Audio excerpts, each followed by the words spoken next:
امت کے جو ارمان رہ گئے تھے وہ سکینہ کے رخساروں پہ پورے ہو گئے. اب تیری چیخ مجھے چاہیے اتنی زخمی تھی جتنی شام میں سکینہ کا.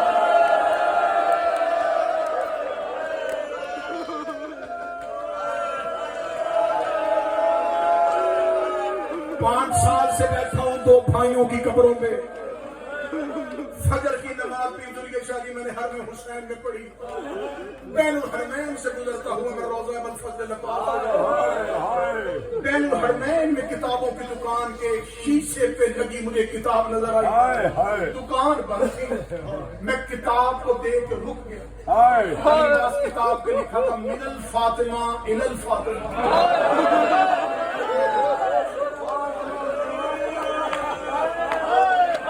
ایک فاطمہ سے بابا جی میں جتنی دیر رہا میرا دل بڑا بے چین تھا. کھلے دکان میں کہا کہ یہ کتاب کھولنا اس کا ٹائٹل اتنا دردناک ہے. اس میں لکھا کیا ہوگا, اس میں کہانی کیا ہوگی. دکان کھولی, میں پہنچا, میں نے جلدی سے کتاب میں نے کتاب کھولی. ابھی مجھے اندر جانے کی ضرورت نہ پڑی. کتاب کے ٹائٹل پہ لکھا تھا یہ کتاب 2 شہزادیوں کے تذکرے پر ہے. ایک ہے فاطمہ بنت محمد, ایک ہے فاطمہ بنت الحسین.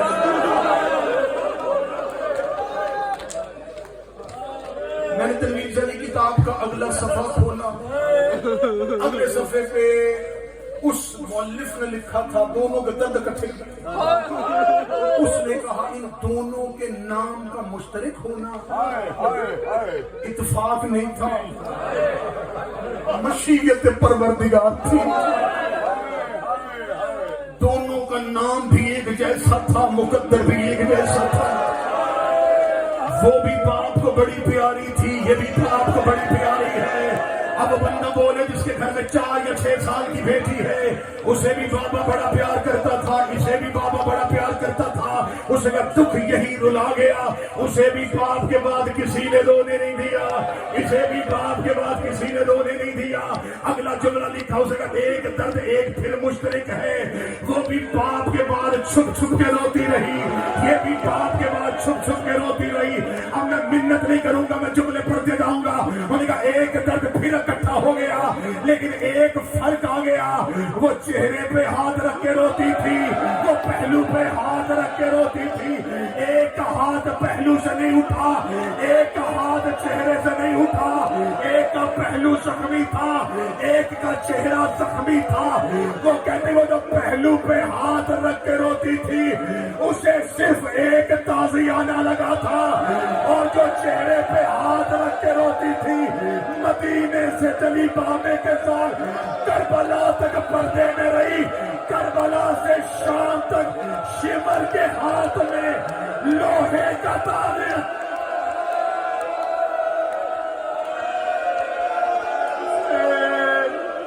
ہائے حسین, شمر کے ہاتھ. جس کے گھر میں بیٹی ہے, جس کے گھر میں بچی ہے, لوہے کا تازیانہ, پہلو زخمی, چہرہ زخمی, ہاتھ زخمی. میں بی بی کی شہادت نہیں پڑھوں گا, میں صرف 2 درد پڑھ کے منبر چھوڑنے لگا ہوں. شام کے زندان میں حسین کی بیٹی نے ایک جملہ کہا تھا جو آج بھی شام کے زندان کی دیواروں سے نکل کے مہدی کے کانوں پہ ٹکراتا ہے. اور پردے میں بیٹھا حسین کا بیٹا لہو کے آنسوؤں کے ساتھ روتا ہے. سکینہ نے زندان کے اندر دیواروں پہ ہاتھ مارتے مارتے سجاد کی داڑھی پہ ہاتھ رکھا, ہاتھ رکھ کے اپنے زخمی ہونٹوں سے بھائی کی پیشانی کا بوسہ لیا. روتی کہتی ہے سجاد میں نے آج تک تجھ سے درد چھپایا ہے, آج بیٹی سمجھ کے میرا درد سن لے. بیٹیاں باپ کو درد بتاتی ہیں. سجاد روگ نے سکینہ کون سا درد ہے؟ روگی کہتی تیری امامت کی قسم ہے مجھے اب تیرا چہرہ نظر نہیں آتا, میری آنکھی کی بینائی چلی گئی ہے, مجھے چہرے پہ اتنا مارا گیا سجاد میری آنکھوں کی بنا ہائے حسین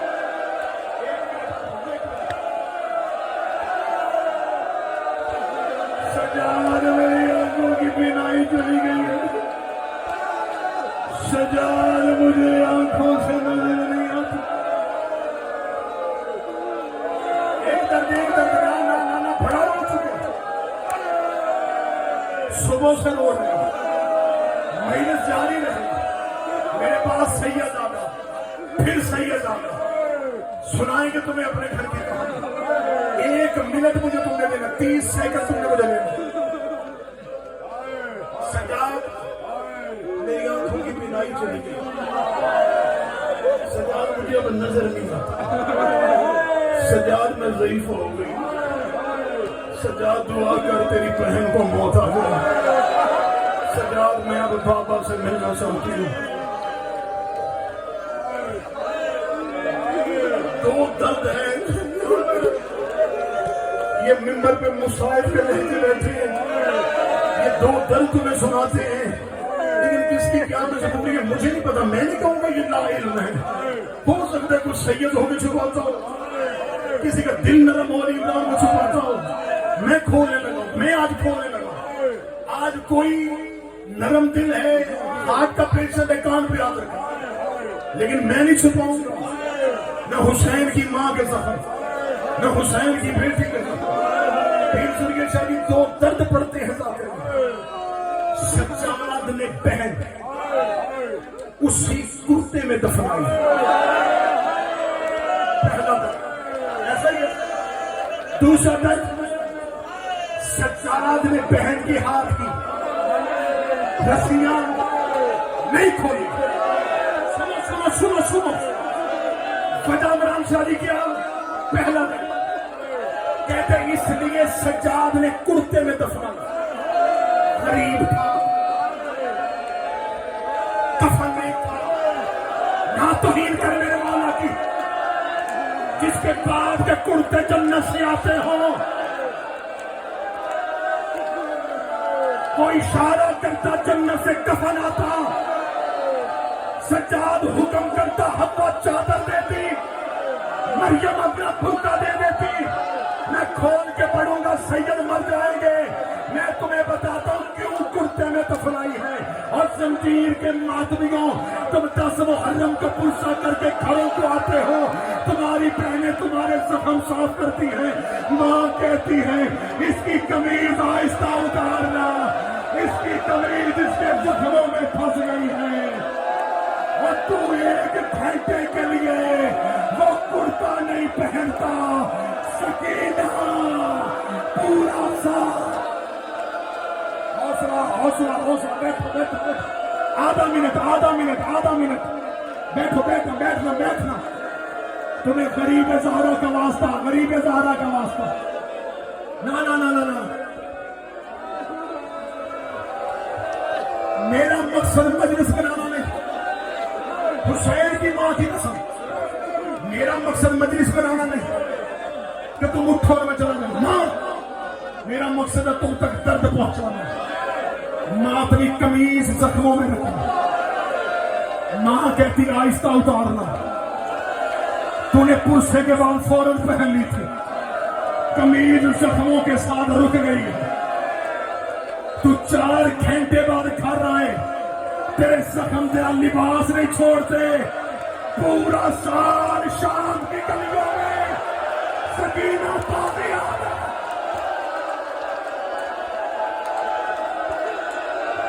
دس سیکنڈ حوصلہ آدھا سنا ایک درد سنا بیٹھنا اگلا درد بتانے لگا ہوں کہ سجاد نے بہن رسیوں میں کیوں دفنائی ہے پوچھا گیا تھا عالم دین سے کہ حسین کے بیٹے نے بہن رسیوں میں کیوں دفنائی وہ 14 سال کا قیدی تھا اس کے لوہے کے زیور کھل گئے تھے سکینہ کی رسیاں کیوں نہ کھلی اس نے منہ پہ ماتم کر کے کہا اگر سجاد رسیاں کھول دیتا سکینہ کی لاش ایسے بکھر جاتی جیسے قاسم کی لاش کربلا کے